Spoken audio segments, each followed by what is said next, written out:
Vamos lá, pessoal, já terminando. Aqui o livro do escritor, historiador, poeta, filósofo baiano Antônio Risério, sobre o relativismo pós-moderno e a fantasia fascista da esquerda identitária. Aqui esse livro levantou uma poeira danada. Foi uma indicação da minha colega de Estadão, a Fátima Feliciano, minha amiga que faleceu alguns anos atrás. Ela falou assim: Alexandre, você está acompanhando o que está rolando na política? Não deixa de ler isso aqui. Era aquela época dos artistas falando sobre a Amazônia, não sei o quê. E aí o Risério ele enxerga uma espécie de hipocrisia do discurso desse conglomerado, dessa grande patota, né, da vida artística brasileira. Ele já falava, ó, esses artistas foram comprados, não está certo o que eles estão fazendo, né? Eu não vou entrar nessa seara de está certo ou está errado. O Risério, que é o especialista nisso, especialista em Bahia, ele lança esse livro dizendo assim: a violência rouba a cena, o outro, do reconhecimento à rejeição. Ele fala assim que quando você pega tudo que acontece e primeiro você se ofende, primeiro você se ressente, para depois você propor uma solução ou relatar um fato, já houve aí uma espécie de relativismo pós-moderno, né? Lembrando que o relativismo é quando você abranda alguma situação em prol de outra, né?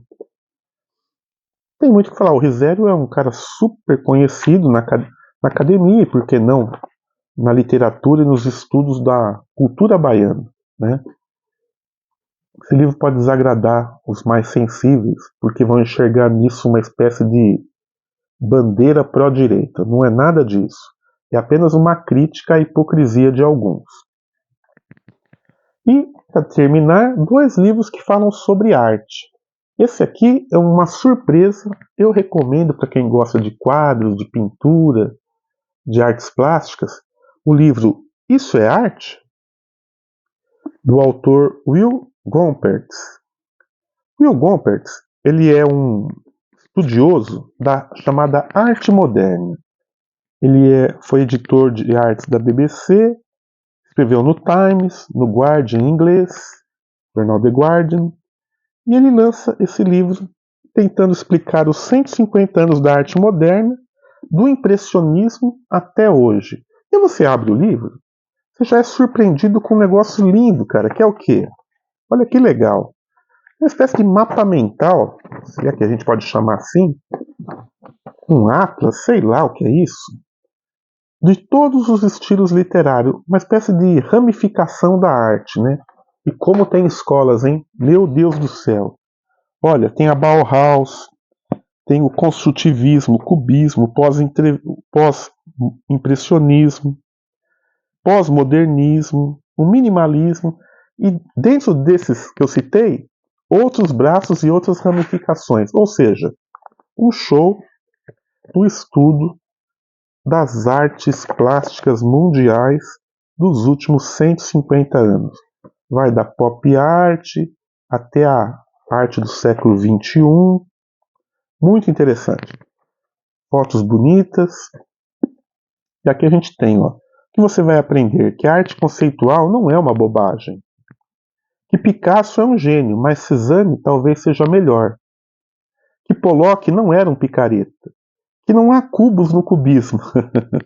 Que um mictório mudou os rumos da arte. Acho que é o Duchamp, né? E que o seu filho de 5 anos, na verdade, não sabe fazer melhor que os artistas. E muito interessante. É um livro lançado pela editora Zahar em 2013. Tem quantas páginas? Tem 440 páginas. Filosofia da arte. Por que a arte é assim? Por que a arte é assado?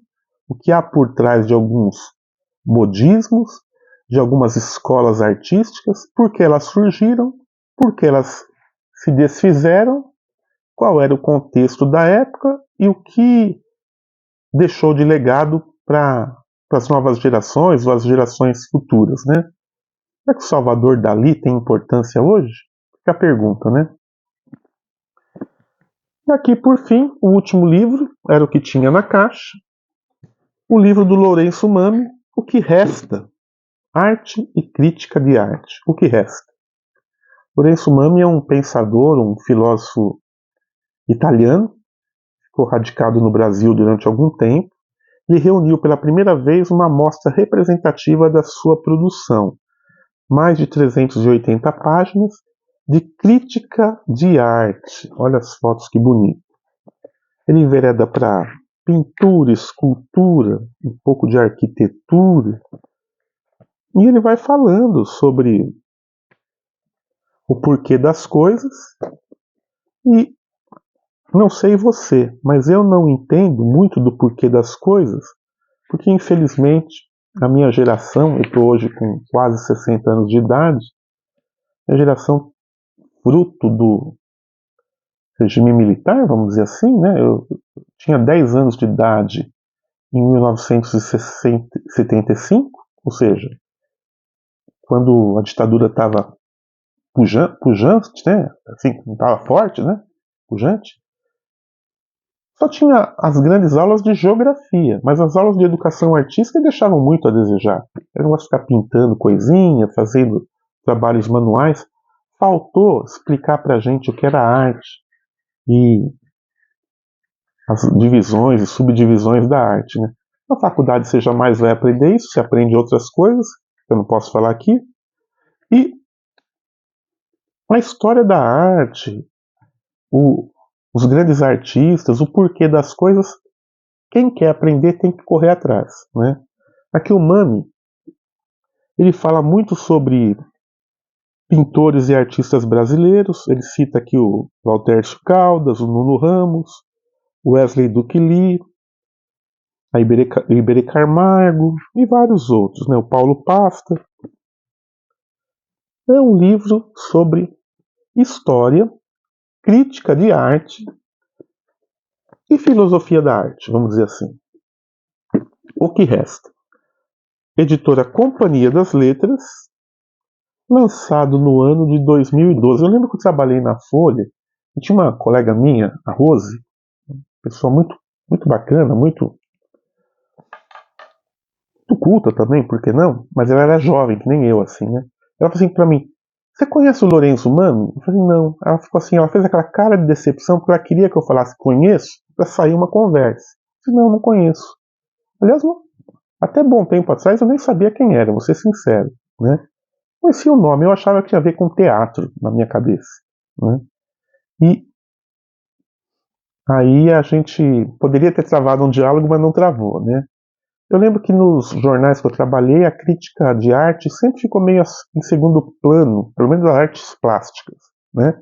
Crítico musical tinha de monte, e crítico de cinema, até a mocinha da limpeza era crítico de cinema. Eu nunca vi existir tanto crítico de cinema do que em redações de jornal. Pelo amor de Deus, né? Música e cinema sempre foram contemplados, teatro uma vez ou outra, mas artes plásticas não é todo mundo que domina. É difícil falar sobre o tema, né? Até por conta disso que eu te falei. Uma espécie de ensino deficitário e ausente, vamos dizer assim, nas nossas escolas públicas, né? Quem domina a história da arte é quem foi atrás e fez uma faculdade do gênero, né? Gente, eu sei que os assuntos estão meio cabeça, sei que pode parecer muito hermético, muito longe do nosso dia a dia, tudo isso que eu mostrei. São livros que eu comprei nos últimos anos, livros que a grande maioria não foi lido, são livros que é para ler aos poucos. Nenhum desses livros é para você sentar e matar o livro numa tarde ou em poucos dias. São livros que vão conversar com você aos poucos, que você vai abandonar para pegar outro, para retomá-lo numa outra ocasião. É como se você tivesse uma coleção de bebidas finas e bebidas raras. Você não vai beber a garrafa toda de uma vez. Você vai tomando aos pouquinhos, não é isso que as pessoas fazem? A mesma coisa desses livros. São livros de teoria, livros de história, livros de crítica. E como esses assuntos eles atiram para vários lados e muitas vezes vão entrar em confronto com o que a gente pensa, principalmente os livros que têm algum viés político, isso vai deixar a gente animado ou desanimado em algum momento. Uma dica: em nenhum momento brigue com o autor. Ah, eu não concordo. Você não tem que concordar. Vai lendo. Puxa, mas o cara tá falando uma besteira. Vai lendo, vai lendo. Quando você terminar de ler, aí você tira a sua conclusão. Se aquilo serve ou não para você. Mas se durante o processo de leitura você já vai formando opiniões. Puxa, não concordei com isso, não concordei com aquilo. Quando chegar na metade do livro, você não está concordando com nada. Terminou a leitura, terminou o capítulo, você fala assim, pô, mas não era isso. Ou, ó, puxa, aprendi bastante coisa. E você vai tomar a sua decisão, né? Claro que para ler tudo isso vai demandar muitos anos, porque diferente de um livro de literatura, um livro de ficção, é o que eu te falei, você vai ter uma leitura mais lenta. Mas é necessário ter esse estofo intelectual, essa bagagem intelectual, até para que a gente entenda alguns caminhos que estão presentes na nossa vida e que a gente decide trilhar ou sair fora dela. Um caminho que eu vejo que aconteceu de maneira consciente é quando você vai num bar, quando você vai numa praça, quando você está na fila de uma lotérica, você escuta alguém dizendo que não assiste mais televisão. Eu não assisto mais televisão. Ah, eu não lembro mais qual foi a última vez que eu fui numa banca de jornal. Ou seja, não é porque o celular está mais prático e todo mundo vive o celular. Não, porque tem pessoas que compram jornal, assistem televisão e também tem o celular. São pessoas que decidiram que aquilo não servia mais. No mundo acadêmico, no mundo das ideias, no mundo dos gurus, lembra que eu comecei perguntando? Que é um guru? É um guru para você. Quem é a pessoa mais sábia que, que te indica alguma coisa que você quer ter perto de você, até para falar onde você está acertando ou errando? Claro, isso seria o papel dos nossos pais. Mas muitas vezes nossos pais não estudaram, né? Quem tem o dom, ou não seria bem a palavra, quem tem o presente de ainda ter um pai, muitas vezes aprende na prática, no exemplo do dia a dia, e não na leitura ou na informação que o pai teve, né? Para fechar e finalizar, eu quero dizer o seguinte: todos esses livros que estão aqui, talvez 20 ou 30% eu li ou consultei, e me segurei para não ir na Bienal desse ano. Eu estou com um problema de espaço na minha casa, e se eu fosse na Bienal, eu traria mais uma pilha dessa, né?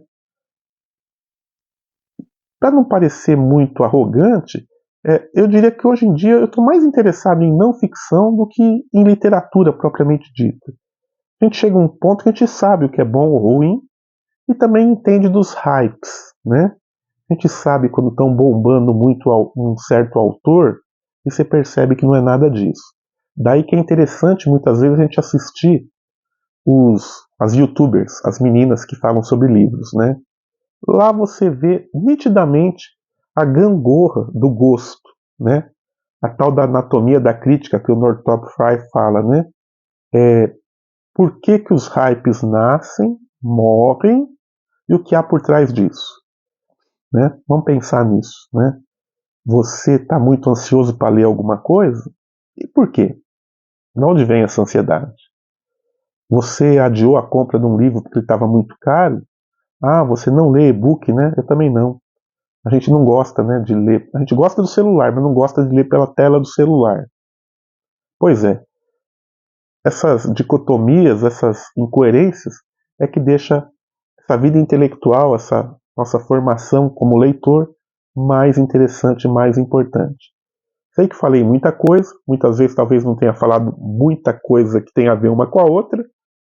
O repertório que eu tinha era esse, tá bom? Sei que você deve estar doido porque não tem mais música no canal. Tem sim. É que eu estou me ajeitando aqui para o momento certo voltar a falar sobre o tema, tá? Peço para que deem um like, para que compartilhem o vídeo. Escrevam na área de comentários o que vocês não entenderam. Se quiserem mais alguma explicação sobre o que eu falei, Estou à disposição para explicar para vocês, se é que eu conseguiria explicar mais alguma coisa. E é isso, pessoal. Vamos ver se essa semana, hoje é segunda-feira à noite, vamos ver se essa semana a gente consegue gravar um segundo vídeo ainda, tá? É isso. Fiquem com Deus.